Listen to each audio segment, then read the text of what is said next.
The galaxy had never believed in love. Not the kind humans wrote songs about. Not the kind that made poets weep or soldiers pray. The galaxy believed in treaties, in borders drawn by plasma fire, in marriages signed with blood and sealed with fear. And that was why Princess Vaelira of the Thraxian Dominion stood beneath the vaulted crystal ceiling of the Concord Hall, her 4 eyes fixed not on the stars above, but on the lone human standing before her. He was smaller than she expected. Not weak. Not fragile. Just contained. Commander Elias Rourke, diplomatic envoy of Earth, stood in formal black uniform trimmed with silver thread. His hands were folded behind his back.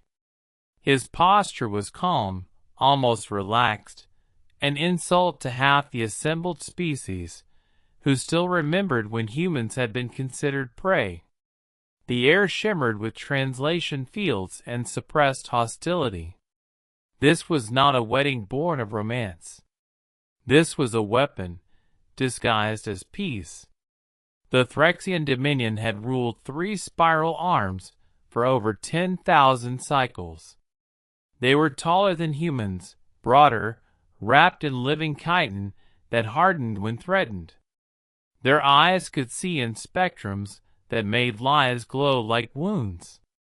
Their voices carried subsonic authority that bit weaker species into obedience. They had crushed empires older than Earth's sun. And yet, they had stalled at humanity. Not defeated. Not conquered. Stalled. Humanity did not fight like the others. They retreated. Adapted. Returned. They lost battles and learned from them. They mourned their dead and then built ships in their names. The Thraxians had demanded tribute. Earth had answered with silence. So the Dominion escalated. Planets burned. Colonies fell. 1 billion human lives vanished into vacuum. And still, human fleets returned. Damaged. Scarred. Furious. The war had reached a point neither side could afford. So the Thraxians offered peace.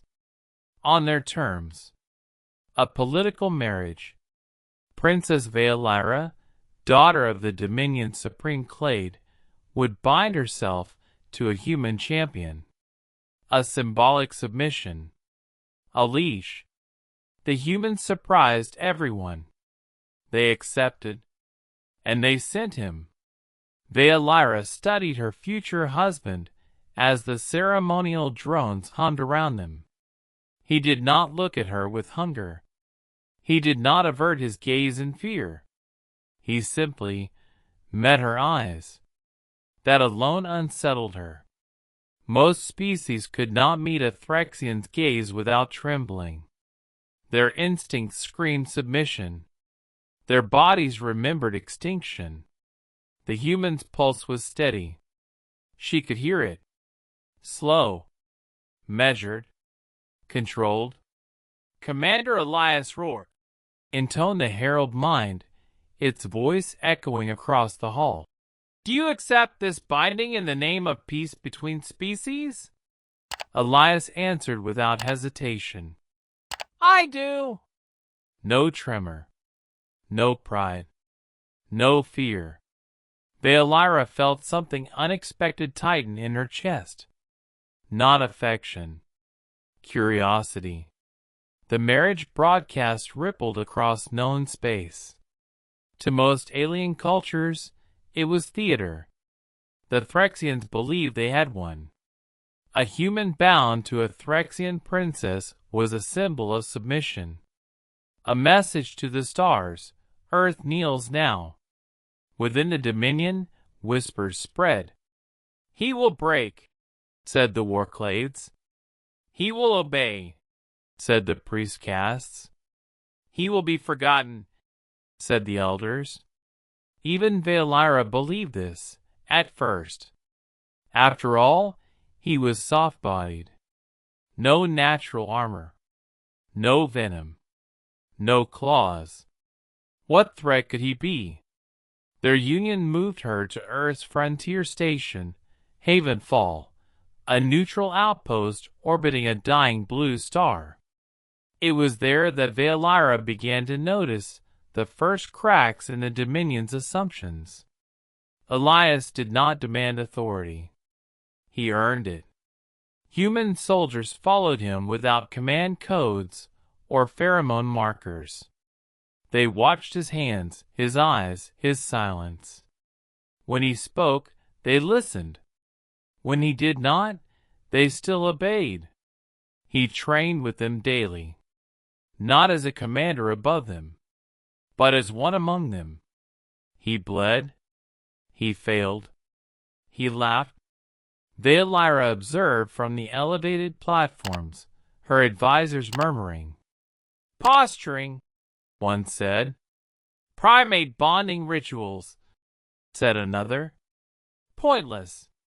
Yet when a human collapsed during zero-G drills, Elias was the one who caught him.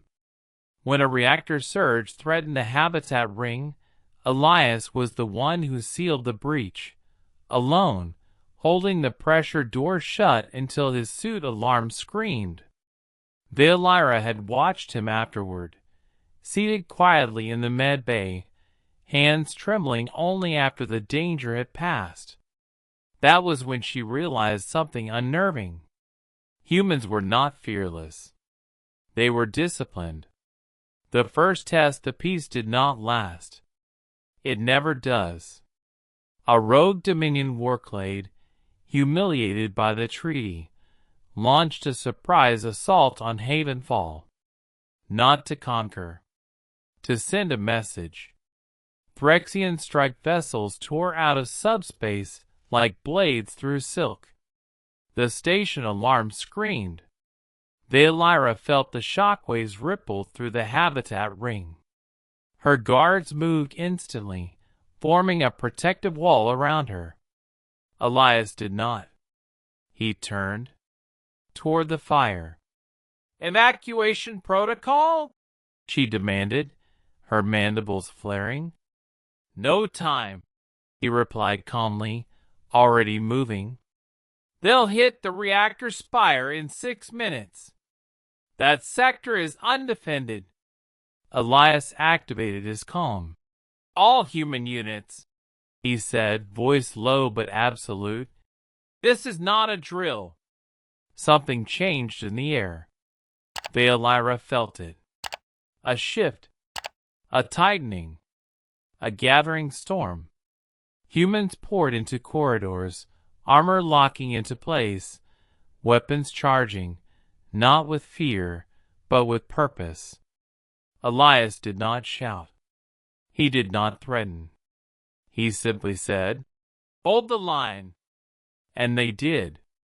Vaelira followed despite every instinct screaming at her to flee. From the command deck, she watched human strike teams engage boarding Phyrexians, her own people. She expected panic. She saw precision. Humans moved in pairs, covered angles, dragged wounded comrades out of fire without hesitation. They did not roar. They did not posture. They advanced. Then Elias stepped into the breach. No powered exosuit. No heavy armor. Just reinforced plating and a compact rifle slung across his back. Elias, she called. He glanced back at her. For the first time, she saw something raw in his eyes. Not rage. Resolve. If I don't come back, he said softly, tell them we tried to be better. Then he sealed the blast doors behind him. Vaelira watched as her human husband walked alone into a corridor filled with fire, smoke, and Phyrexian shock troops. And the galaxy held its breath. The blast doors sealed with a sound like a coffin closing. Princess Vaelira stood frozen on the command deck, her claws digging into the crystal railing as the tactical hololith flared to life. Red glyphs marked hostile Phyrexian signatures spreading through Haven Falls in a ring. Fast, coordinated, merciless. Elite warclades. Not raiders. Not renegades. Professionals. Her people had not come to scare the humans. They had come to erase them. Open the channel. Vaelira snapped to the station's mind interface. Patch me to Commander Rourke. Static answered. Radiation interference. Jamming fields. Deliberate. Her heart pounded harder. For the first time since the treaty was signed, fear crept into her thoughts.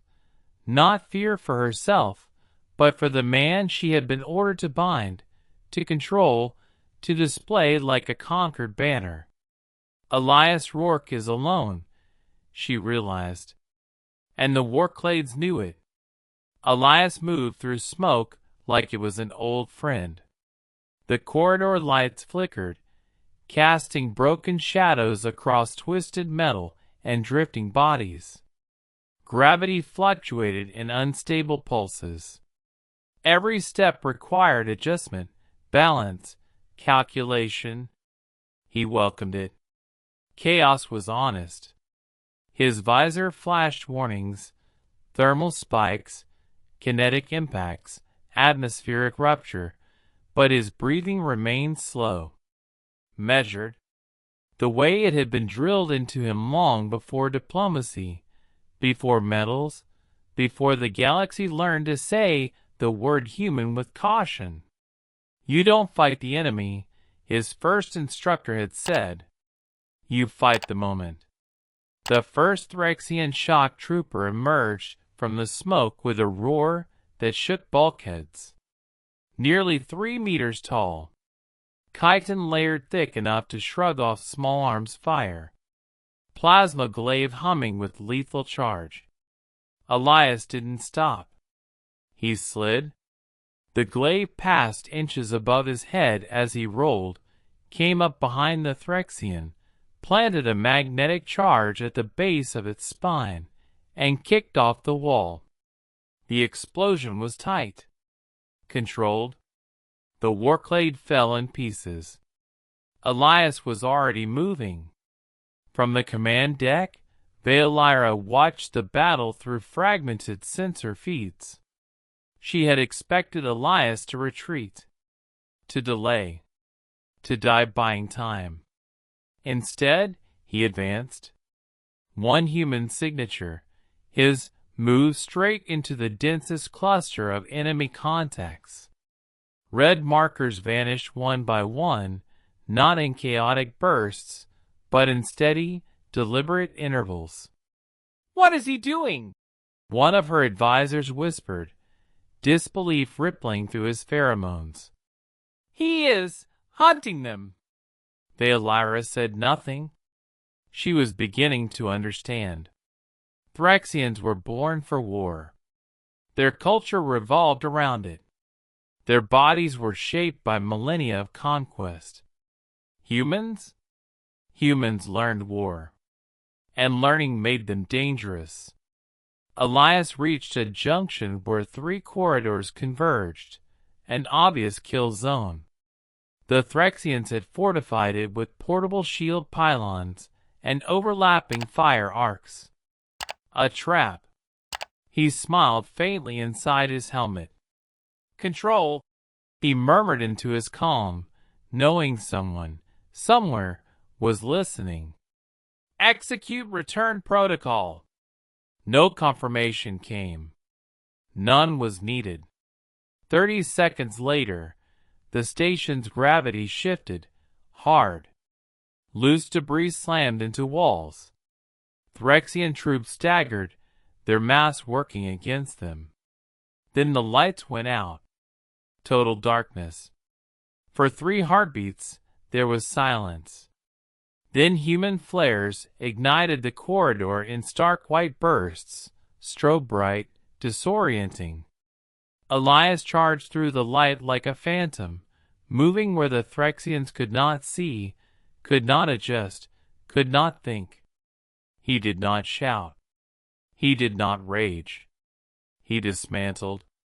When the lights came back, the junction was silent. Vaelira sank into a command chair as reports flooded in. Boarding actions failing. Warclay cohesion broken. Human counter-assault expanding. "This is impossible," one advisor hissed. "They are not meant for close combat. They lack nothing." Vaelira interrupted softly. She remembered the ancient Threxian texts, the ones that spoke of extinction cycles and failed empires. They all shared a flaw. They believed strength was static. Humans did not. They adapted. And Elias Rourke was adaptation given form. The last Warclay commander waited near the reactor spire, massive, scarred, bearing honors etched into living armor. His warriors lay fallen around him. When Elias stepped into the chamber, the Threxian did not attack immediately. Instead, he spoke. "You are bound," the commander rumbled. "A consort. A symbol. Why do you fight like this?" Elias stopped 10 paces away. "Because," he replied evenly, "symbols don't bleed for their people." The Threxian tilted his head. "You will die." "Maybe," Elias said, "but you won't win." They charged. The clash shook the spire. The Threxian was faster than the others, stronger, his strikes cracking the floor. Elias was thrown against a support column, armor screaming in protest. Pain flared. He welcomed it. Pain meant he was still here. He rose, adjusted his grip, changed his rhythm. Humans were not stronger than Threxians. They were stubborn. When the Threxian impaled him through the shoulder, Elias locked the blade in place, pulled himself closer, and fired point blank into the commander's chest. The reactor alarms began to howl. Elias staggered back, blood drifting in weightless arcs, and sealed the containment breach with his own body braced against the failing panel until emergency shutters slammed shut. He collapsed as the station stabilized. Alive. Barely. Cheers erupted across Havenfall. Human voices filled the comms, not triumphant, not cruel, just relieved. Vaelira stood slowly, her legs unsteady. Her advisors were silent now. The image of Elias, broken and bloody but unbowed, burned into her mind. This was not a pet species. This was not a conquered people. This was a race that would walk into hell for each other, and come back carrying the wounded. She whispered, barely aware she was speaking aloud. "What have we done?" Elias Rourke did not wake to cheers. He woke to silence. A soft, sterile silence broken only by the distant hum of Havenfall's life support systems and the slow, rhythmic beeping of a medical monitor. His body felt like it had been disassembled and put back together by someone in a hurry. He tried to move. Pain answered. "Don't," a voice said gently. Not human. He turned his head with effort. Princess Vaelira sat beside the medical platform, her chitin dimmed to a muted dust tone, an involuntary Threxian sign of emotional disturbance. One of her hands rested on the edge of the bed, claws retracted, deliberately non-threatening. "How long?" Elias asked, his voice rough. 32 hours, she replied. "By human reckoning." He exhaled. Then the station? Stable, Vaelira said.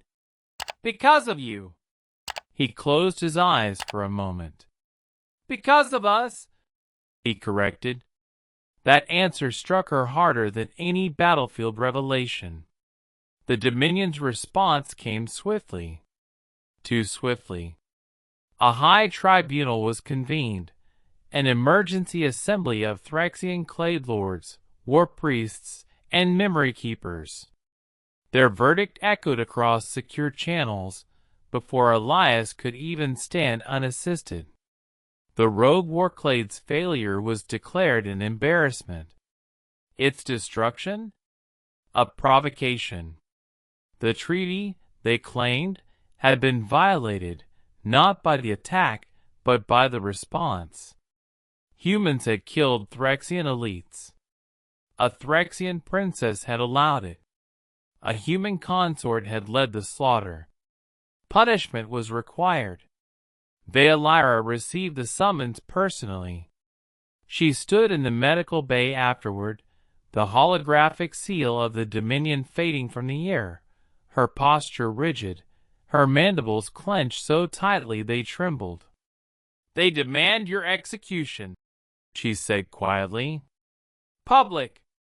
Symbolic. Elias looked at her. Really looked. At the tension in her shoulders. At the conflict blazing in her eyes. At the impossible position she had been forced into. And you? He asked. Vaelira hesitated. Then, slowly, she straightened. I told them, she said, that if they touch you, the treaty is ashes. Elias blinked. You'd risk war? I would risk truth, she replied. There is a difference. Earth did not posture. It never had. When news of the tribunal reached human space, the response was measured, calm, and devastating. No threats were issued. No fleets were mobilized. Instead, Earth transmitted data. Raw. Unfiltered. Relentless. Footage of Havenfall's defense. Medical logs showing Elias refusing evacuation until the last civilian was safe. Records of human soldiers shielding Thraxian non-combatants with their own bodies during the chaos.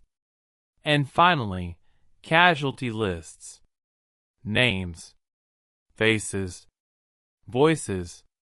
Children who would never grow old. Engineers who died holding breach points so others could escape. Medics who ran toward fire. The transmission ended with a single human statement, broadcast in every known language. We do not seek dominion. We do not seek revenge. We seek the right to stand, to choose, and to protect one another. If that makes us dangerous, remember who taught us war. The Dominion had no answer. Elias was transported to the tribunal world under heavy guard. Vaelira accompanied him. Not as a princess. As his wife. The tribunal chamber was vast, open to space, ringed by ancient thrones carved from the remnants of conquered worlds. Stars burned silently beyond the void shields, distant and uncaring. Elias stood alone at the center, unarmed, unbowed. The Clade Lords towered above him. You were sent as peace, boomed the High War Priest. Yet you chose war. Elias lifted his head. I chose people, he said. There's a difference. A ripple of agitation spread through the assembly. Vaelira stepped forward. You taught us, she said, her voice ringing clear, that strength is proven by conquest. That survival belongs to those who take. She gestured toward Elias. He taught me something else. Silence fell. That strength can also be restrained, she continued. That power can choose not to dominate. That a species willing to bleed for strangers is not weak, but terrifyingly strong. The High Memory Keeper hissed. You speak heresy. Vaelira met his gaze. No, she said. I speak observation. The war priest turned back to Elias. You fight like a god of war, he snarled. Do you deny it? Elias thought of the fallen, of the screaming alarms, of the weight of lives pressing down on every decision he had ever made. I deny it, he said quietly. Confusion rippled through the chamber. I'm not a god, Elias continued. I get scared. I make mistakes. I bleed. He looked up at the towering Phyrexians. But when someone threatens my people, when they try to decide our worth, I don't need to be a god. His voice hardened. I just need to stand. Something ancient stirred in the chamber. Not fear. Recognition. The final vote was called. Tradition demanded Elias's death. Reality demanded something else. One by one, the Clade Lords abstained. Then, unthinkably, a war priest voted against execution. Then another. The High Sovereign, silent until now, rose from the central throne. We mistook endurance for insignificance, the Sovereign said slowly. We believed adaptability was weakness. His gaze fixed on Elias. We were wrong. The sentence was commuted. The treaty reaffirmed. But more than that, the Dominion formally acknowledged humanity as a peer species. Not subjects. Not symbols. Equals. The stars looked different on the journey home. Elias Rourke stood at the viewport of the diplomatic cruiser, his arm still bound in a regenerative brace, watching hyperspace fold and unfold like a living thing. He had crossed this void a dozen times before, on missions, on patrols, on desperate runs where survival had been a matter of seconds and luck. But never like this. Never knowing that the galaxy itself had shifted because he had chosen to stand. Behind him, the soft sound of chitin against metal announced Vaelira's presence. She stopped beside him, her posture regal but weary, the weight of history pressing on her far more heavily than gravity ever could. The Dominion will remember this day for millennia, she said. Elias didn't turn. Will they remember it the way it happened? He asked. Or the way they tell it? Vaelira was silent for a long moment. Both, she answered finally. And that may be the most dangerous truth of all. Earth did not greet Elias with parades. That was never the human way. There were no towering monuments or forced celebrations. No declarations of divine victory or songs sung in his name across every city. Instead, there were quiet moments. A hand on his shoulder from a dockworker who recognized his face. A nod from a veteran who didn't need words. A child who asked, wide-eyed, Did you really fight aliens? Elias smiled and said, I helped my friends get home. That was enough. The human leadership offered him honors. He declined most of them. Medals were easy to carry. Memory was heavier. Vaelira's decision surprised the galaxy. She did not return to the Dominion. Not immediately. I was sent as a symbol, she told the High Sovereign in her final transmission. I will return as something else. She remained on Earth, learning, watching, listening. She walked among humans without guards, discovering a species that argued constantly, laughed loudly, mourned deeply, and loved with an intensity that frightened her more than any battlefield ever had. They were imperfect. They were reckless. They were endlessly stubborn. And they refused to surrender the idea that tomorrow could be better, even when history gave them every reason to doubt it. Vaelira began to understand the true source of human strength. Not their weapons, not their tactics, but their belief. A belief that life mattered, every single one, including hers. Other empires took notice. Trade routes shifted. Diplomatic tones softened. Ancient powers reconsidered long-held assumptions. It was not because humans were the strongest. It was because humans had demonstrated something far more unsettling. They could fight like monsters and still choose mercy. That contradiction unsettled civilizations built on domination. It challenged doctrines older than stars.